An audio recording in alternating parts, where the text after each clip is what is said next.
Entre ruelles sombres et draps suspects, existaient des femmes qui connaissaient les secrets de la nuit comme personne. Elles souriaient pour survivre, mais pleuraient en silence pour vivre. Là où il y avait du vin bon marché, il y avait aussi du sang, de la sueur et beaucoup de poux. La vie ne sentait pas les fleurs, elle sentait quelque chose que vous ne voudriez probablement pas décrire. Bonjour voyageurs de l'histoire. Pourriez-vous survivre 24 heures dans un bordel médiéval, entouré d'ivrognes, de maladies et d'un parfum de siècles sans savon? Aujourd'hui, nous allons explorer ce qu'était la vie d'une femme dans un bordel au Moyen-Âge. Avant d'entrer dans cette chambre obscure de l'histoire, laissez déjà votre super like et sans plus attendre, allons à la vidéo.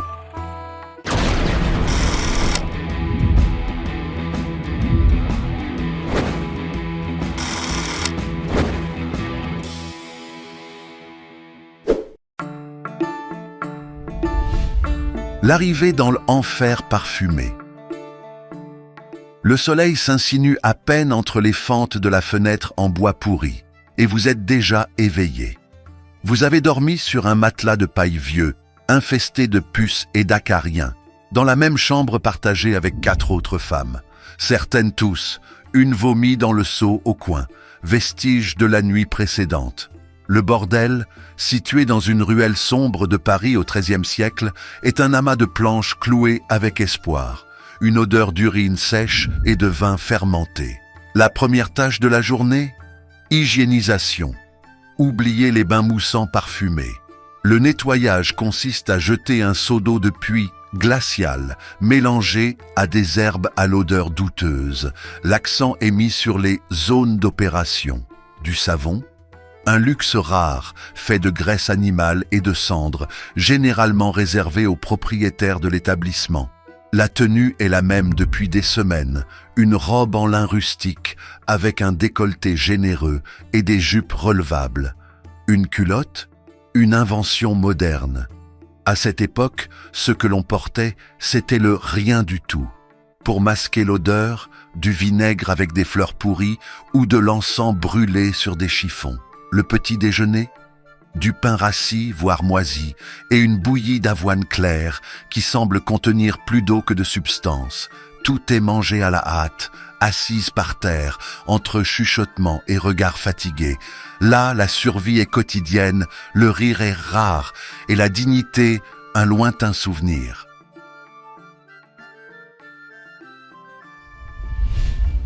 Clients, type et danger.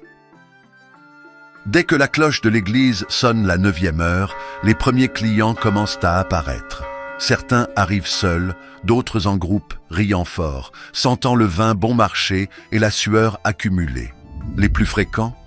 Des paysans sales, des soldats de retour de la guerre, des apprentis artisans et même des prêtres déguisés sous de longues capes. Le bordel ne faisait pas de distinction. Qui avait des pièces de monnaie avait accès.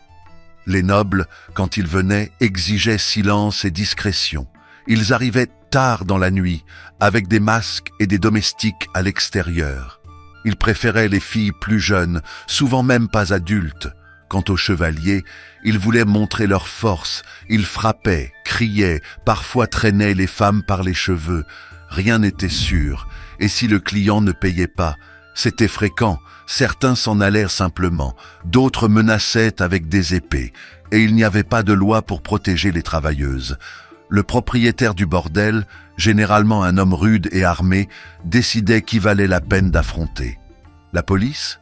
Elle n'apparaissait que pour percevoir les impôts ou s'amuser avec des services gratuits. Les maladies vénériennes étaient le véritable spectre. La syphilis, bien que sans ce nom à l'époque, existait déjà et détruisait les corps en quelques années. Les femmes développaient des plaies, des douleurs, des fièvres. Elles se soignaient avec des cataplasmes, des pommades au mercure, ce qui, bien sûr, intoxiquait plus que cela ne guérissait. Les bagarres internes étaient quotidiennes. Les femmes se disputaient le client le plus riche, s'accusaient mutuellement de vol, se trahissaient pour un morceau de pain. Le bordel était une arène de survie où l'ennemi n'était pas seulement le client, mais aussi celle qui dormait à côté. manger, reposer, surexister. Entre deux visites, lorsque la chambre est enfin vide et que le couloir se tait pendant quelques minutes, vous en profitez pour mâcher tout ce qui n'a pas été volé dans votre écuelle. Les repas sont préparés dans le bordel, même par une vieille cuisinière, acariâtre et aveugle d'un œil.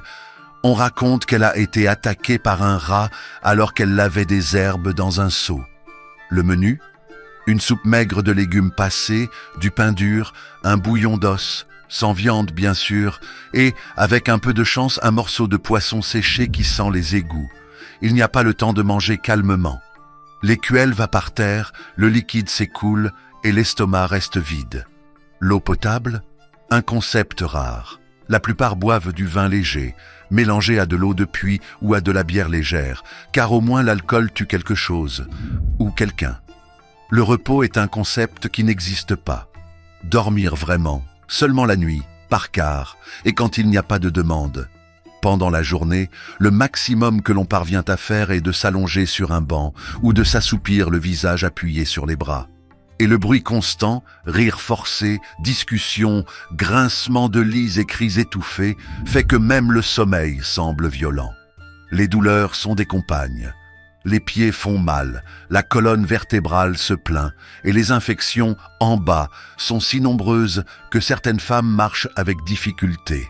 Mais personne ne s'arrête, car s'arrêter, c'est cesser de manger, cesser de vivre. Et dans le bordel médiéval, s'arrêter, c'était commencer à mourir. La fin du jour est le prix de la survie. Lorsque le ciel s'obscurcit et que les bougies sont allumées, les yeux pèsent. Pas de sommeil, mais de survie. Une autre nuit approche et le bordel se prépare pour le pic d'activité. Les couloirs se remplissent à nouveau de pas chancelants, de rires d'ivrognes et du bruit caractéristique des pièces de monnaie qui tintent ou des menaces murmurées. À la fin de la journée, les jeunes femmes se regroupent dans un coin de l'établissement. Elles comptent leurs maigres gains quand elles en reçoivent. La règle est claire, la moitié pour le propriétaire, la moitié pour la travailleuse. Enfin, les mathématiques médiévales étaient, disons, plutôt créatives. Souvent, les femmes recevaient moins que convenu, sous prétexte que le client s'était plaint ou que le service avait été mal rendu. La justice ? Même pas en rêve.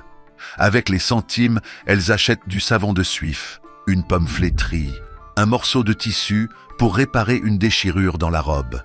Certaines économisent ce qu'elles peuvent pour tenter de s'échapper un jour, mais elles savent que s'échapper est un luxe. D'autres dépensent pour des potions contraceptives, faites par des guérisseuses, mélange d'herbes, de charbon et de vin, qui tuent plus qu'elles ne préviennent. La chambre où elles dorment ressemble à une tranchée, fétide, étouffante et bruyante. Mais là, elles se cachent, se protègent et de temps en temps rient même. Car même dans cet environnement sombre, l'humain persiste à exister. Et quand elles ferment enfin les yeux, l'espoir n'est qu'un, que la prochaine nuit apporte moins de douleur, et qui sait, un client qui ne sente pas si mauvais.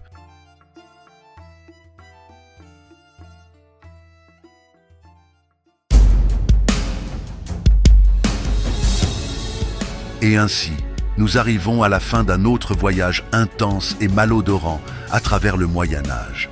Mais dites-moi, auriez-vous le courage de passer une nuit dans ce spa du XIIIe siècle ou préféreriez-vous devenir ermite dans une grotte ? Votre perspective nous est précieuse. Laissez votre commentaire et joignez-vous à la conversation. N'oubliez pas de laisser votre like sur la chaîne. Cette action aide beaucoup. Et si cette vidéo vous a été pertinente, partagez-la. À la prochaine et à bientôt. Restez en paix, restez avec Dieu.